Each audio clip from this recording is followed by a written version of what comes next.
आइए आज हम लोग क्लास 6 लेसन नंबर 3 तंत्र से वस्त्र तक अध्याय का जो नाम है आपका अध्ययन करेंगे। तो हम लोग जानेंगे तंत्र से वस्त्र तक।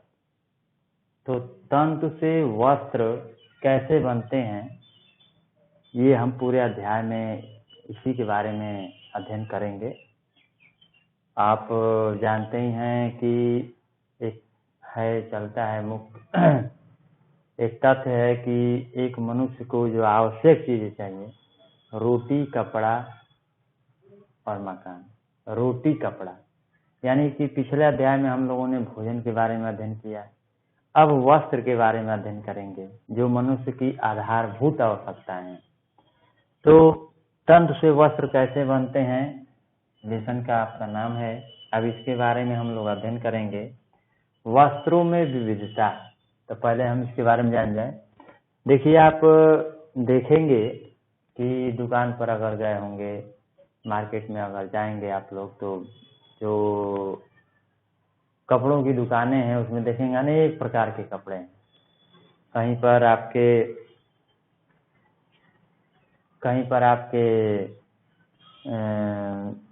ऊनी कपड़े हैं, तो कहीं पर कुछ टाइप के कपड़े हैं। तो आपके शर्ट के कपड़े लेने हो, चाहे वो अलग अलग टाइप के कपड़े होंगे। कोई मुलायम होगा, कोई अच्छी क्वालिटी का होगा, मतलब अलग अलग क्वालिटी है, अलग अलग प्राइस के आपको मिलेंगे।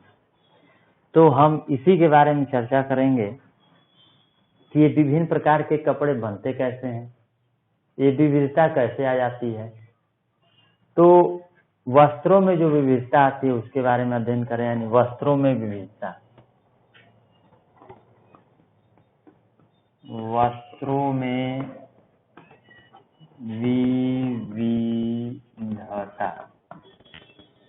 वस्त्रों में विविधता। विविधता यानी वस्त्रों में प्रकार। कैसे प्रकार हैं, कैसे वस्त्रों के कई प्रकार आ जाते हैं। तो अगर किसी आप दर्जी की दुकान पर जाएंगे और कटे पीटे आप वस्त्र देखेंगे, तो उसमें कटे पीटे वस्त्रों में आप देखेंगे कि अगर कोई एक पतला रेशा खींचते हैं तो निकल जाता है। तो वस्त्र जो होते हैं आप देखे होंगे, उन रेशों को देख करके हम सूती, संश्लिष्ट रेशे, ऊनी रेशे, अनेक प्रकार के रेशे हम देख सकते हैं इसमें कपड़ों में। तो हम बता सकते हैं कि ये विविधता जो है रेशों के आधार पर होता है। जो कपड़े अनेक प्रकार के हमको मिल रहे हैं, तो अलग अलग रेशों का इस्तेमाल करेंगे तो अलग अलग प्रकार के कपड़े आएंगे, इनमें क्वालिटियाँ अलग आएंगी। किस सीजन के भी हिसाब से आपके कपड़े बिकते हैं, तो ये रेशों के आधार पर तय होता है। तो अब हम आगे अध्ययन करेंगे। अगर हम सूती कपड़ा लें तो उसमें का अगर हम एक धागा खींचते हैं तो पूरा आपका एक धागा निकल आता है, जिसको हम तंतु कहते हैं। एक धागा पतला, एकदम पतला रेशा टाइप का निकलेगा, जिसको हम तंतु कहते हैं। तो तंतु क्या होता है इसके बारे में हम अध्ययन करें। आप जान चुके हैं कि जो कपड़े होते हैं वे बुने जाते हैं, ताने बाने होते हैं। देखिए, ताना और बाना होता है।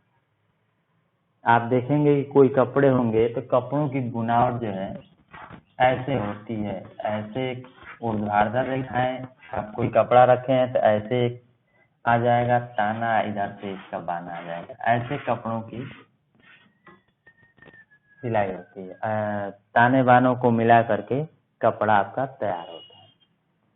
तो ताने बाने किससे बने होते हैं? ताने बाने जो होते हैं आपके तंतु से बने होते हैं। ये तंतु हो गया पतला पतला, हमने बहुत चौड़ा इसको दिखा दिया ऐसे समझने के लिए। तो पतले पतले जो रेशे टाइप के निकल रहे हैं ये आपके हो गए ताना, तंतु।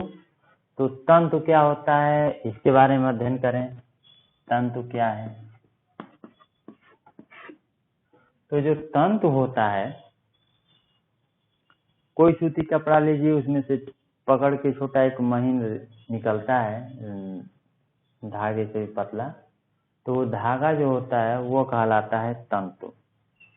यानी धागा जो है पतली लड़ियों से बना होता है, जिसको आप तंतु कह सकते हैं। धागा जिन लड़ियों से मिलकर बना होता है, इसको आप लिख सकते हैं कि धागा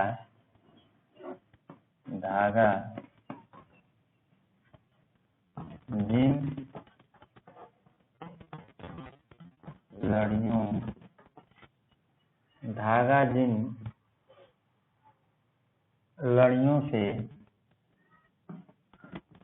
लड़ियों से मिलकर बना होता है,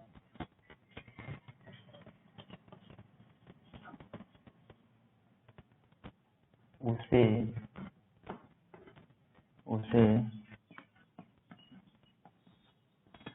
तंतु कहते हैं।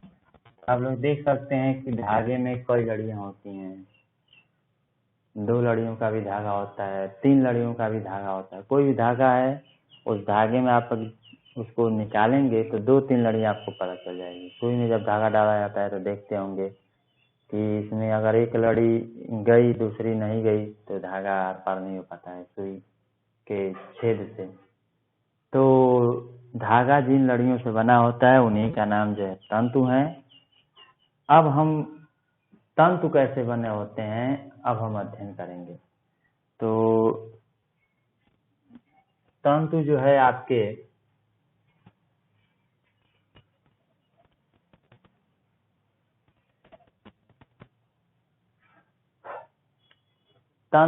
आपके कई प्रकार के बने होते हैं। जैसे मान लीजिए कि आपका ऊनी है, फिर सूती है, और सबसे प्रमुख बात है कि तंतु आपका प्राकृतिक और आपका कृत्रिम दोनों टाइप के होते हैं। तो प्राकृतिक तंतु कैसे होते हैं, कैसे बनाए जाते हैं? तो प्राकृतिक तंतु वे होते हैं जो आपके प्राकृतिक तंतु, इसको हम बात दे रहे हैं तंतु में, एक आपका हो गया प्राकृतिक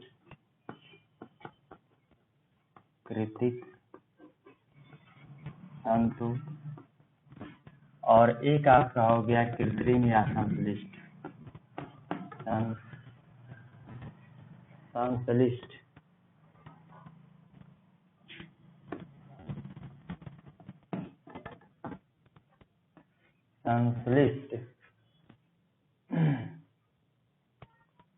इसी को कृत्रिम भी बोल सकते हैं, संश्लिष्ट तंतु। तो प्राकृतिक तंतु क्या होते हैं? तो प्राकृतिक तंतु भी 2 प्रकार के आपके बांट सकते हैं।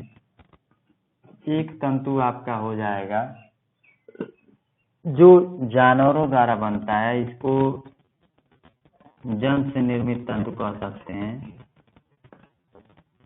जंत से निर्मित, जानतो भी बोलते हैं, जानतो रेशे या तंतु।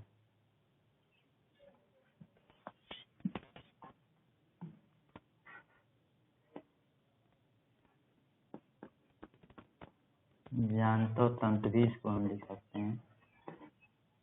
और ये आपके प्राकृतिक रेशे में वनस्पति रेशे भी कर सकते हैं, वनस्पति तंतु, वनस्पति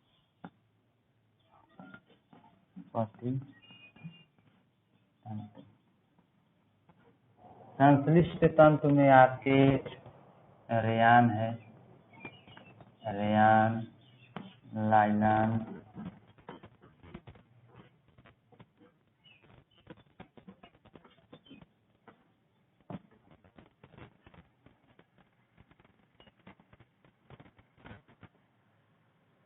और भी बहुत से टाइप हैं इसके। तो संश्लिष्ट रेशे में आपके ये हो गए। वनस्पति में और जंतुओं में ये आपके जंतु का देखा जाए तो जंतु में जो रेशे होते हैं, जंतु रेशे में आपका जैसे ऊनी रेशे हो गए जो बकरियों के, भेड़ों के बालों द्वारा प्राप्त होते हैं, तो ऊनी रेशे हो गए, ऊनी रे से तंतु भी इसको लिख सकते हैं। ये एग्जाम्पल के तौर पर हम इसको ले सकते हैं। ऊनी रे से हो गए। फिर आपके ले सकते हैं ऊनी रे से। फिर दूसरा हो जाएगा आपका रेशम तंतु।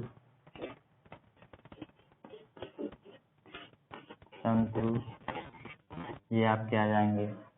वनस्पतियों में आपका वनस्पति तंत्र में जैसे आपका पटसन आ जाएगा। पटसन कपास से बनने वाला सूती तंतु आ जाएगा।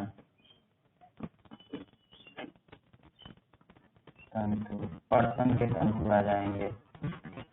ये अनेक प्रकार के ऐसे आप बना सकते हैं। तो तंतु है, तंतु दो प्रकार का होता है, इसलिए आपके जो कपड़े मिलेंगे वो भी दो तरह के मिलेंगे, एक प्राकृतिक तंतु द्वारा निर्मित, एक संश्लिष्ट तंतु द्वारा निर्मित। तो ये जो होते हैं आपके कंपनियों में, ये रासायनिक विधि द्वारा उत्पादित किए जाते हैं, और ये जो है आपके प्रकृति द्वारा प्राप्त होते हैं, उनको मॉडिफाई करके उसको मतलब बना करके अनेकों तरीकों द्वारा। मेन आपका प्राकृतिक द्वारा ही उत्पादित होगा, लेकिन ये जो है प्रकृति द्वारा नहीं, इसको मनुष्य अपने लैब में या अपने कारखाने में इसको बनाएगा रासायनिक विधियों द्वारा। तो इस तरह आपके दो तरह के तंतु हो गए, और फिर दोनों में ये दो तरह के हो गए। तो आप इस तंतु के बारे में पढ़ चुके हैं, तंतु क्या होता है इसके बारे में पढ़ चुके हैं। अब इसके बारे में आगे जानने का प्रयास करते हैं।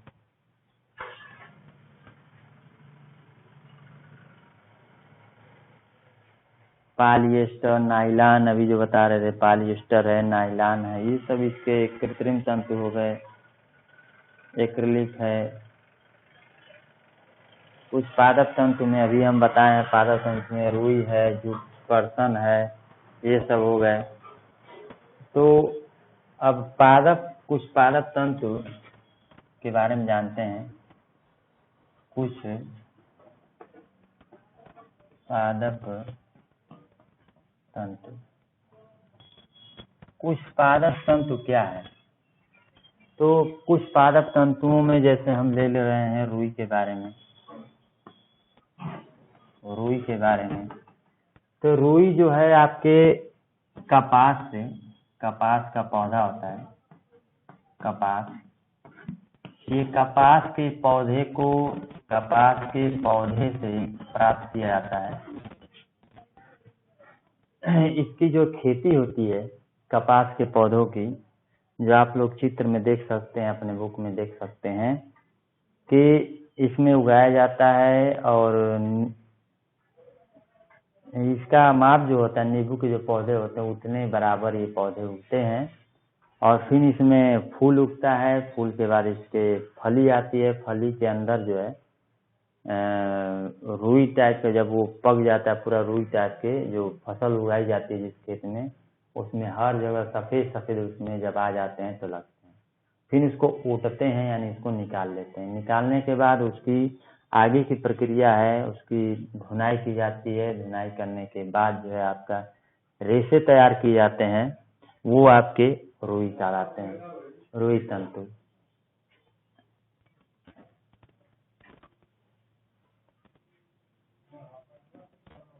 तो इस तरह आपके रुई हो गया, इसका ओटना, फिर इसको जो है आगे की प्रोसेस में आना। अब जूट है, जिसको पटसन बोलते हैं।